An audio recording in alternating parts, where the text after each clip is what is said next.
You know the moment you feel a cold coming on, you reach for the honey and lemon. Well, our moods aren't that different. In this video, we're going to look at how and why we should bolster our emotional immunity system. A sniffle in the body starts with a tickle in the throat. A sniffle in the mind starts with a thought like, I can't, not for me. I seem most likely to catch it when I'm overtired. All of a sudden, when I hear about something exciting, a project, a success, a chance, instead of going for it, my brain tacks on a little, yes, but not for you. That's the mental tickle. Ignore it, and by lunchtime, it's a full-blown negativity cold. Have you noticed when you're most susceptible to an emotional wallop? Have you noticed how when you're coming down with something, time is of the essence? I've learnt that the first few minutes after a low thought matter most. If I catch it quickly, I can dose myself with something small before it spreads, because I've learnt if I don't take countermeasures, my inner voice turns absolute. Always, never, and it's all downhill from there. That's my equivalent of temperature rising but feeling shivery. And just like I'd reach for tissues, a hot drink, a blanket, I reach for my easy emotional comforts. Like music, fresh air, a cosy mystery audiobook. It's amazing the difference a little off-key singing or humming can make to my body. That way it knows I must be okay. Sometimes I'll literally tell myself, you know you're not right. Dose up on some self-care. Get some bed rest for your brain. Then I tidy your drawer, make tea, go for a walk. The trick is to move before the symptoms gain momentum. Ask yourself, what's your first signal? When your energy dips or your patience shortens, what tiny act could break the slide?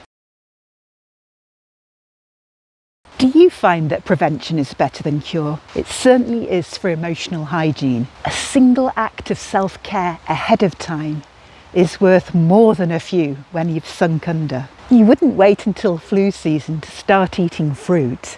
You'd build your immune system every day. It's the same for your mood.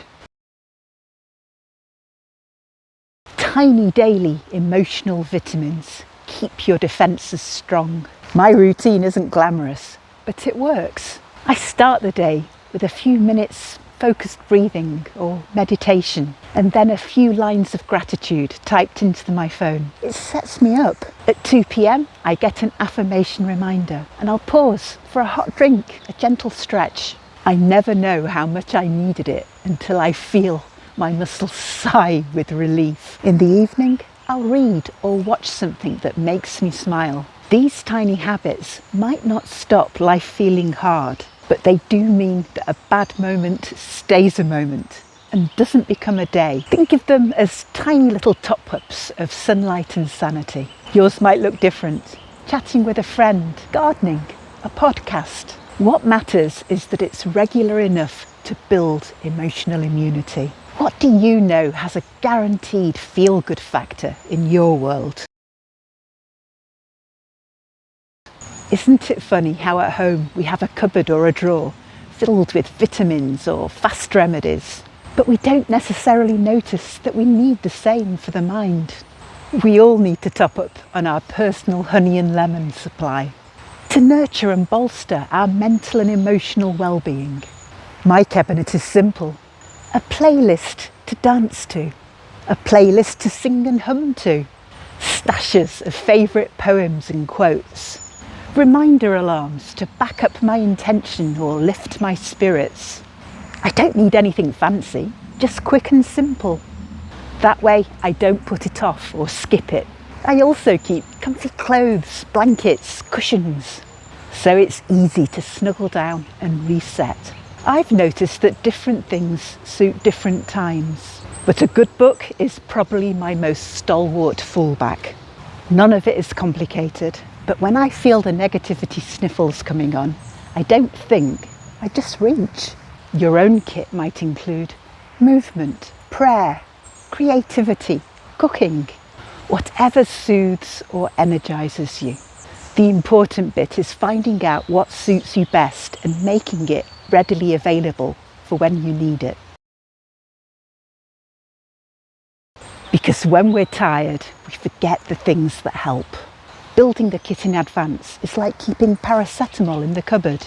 You don't wait for the fever to go shopping. What will you be keeping in your self-care cupboard? How often have you found that in spite of all the prep, life can still sneeze in your face and it doesn't use a hanky? That's when choosing your perspective makes all the difference. Last week, an email popped up for me about taking a break in Antigua. My first thought was, nice if I could, but I can't. And I almost deleted it. But then I caught myself. Why not focus on what I enjoy? So instead of skipping it, I clicked through, looked at the photos and daydreamed about the beautiful warm sea and the slow, leisurely pace of life. Did it change my bank balance? No, but it changed my chemistry. For 5 minutes I was there, warm, calm, open, and that shift lasted all day. Sometimes the antidote to negativity isn't doing more, it's seeing differently, letting yourself contemplate wonderful possibilities. What's a good feeling that you could linger over long enough to warm you through? So maybe emotional hygiene is just self-kindness in disguise. Washing your thoughts, brushing your perspective, and topping up your vitamins of joy and rest. When you feel a negativity cold coming on, meet it with warmth, not worry. Early nights, good stories, laughter, sunlight. Whatever your version of honey and lemon is. You can't stop every storm, but you can keep your coat and umbrella handy. And each time you catch yourself sooner, you know you're getting stronger. If this helped, maybe share it with someone who needs a little honey and lemon for their mind or emotions. Because good care, like good medicine, works best when it's shared. Take very good care of yourself.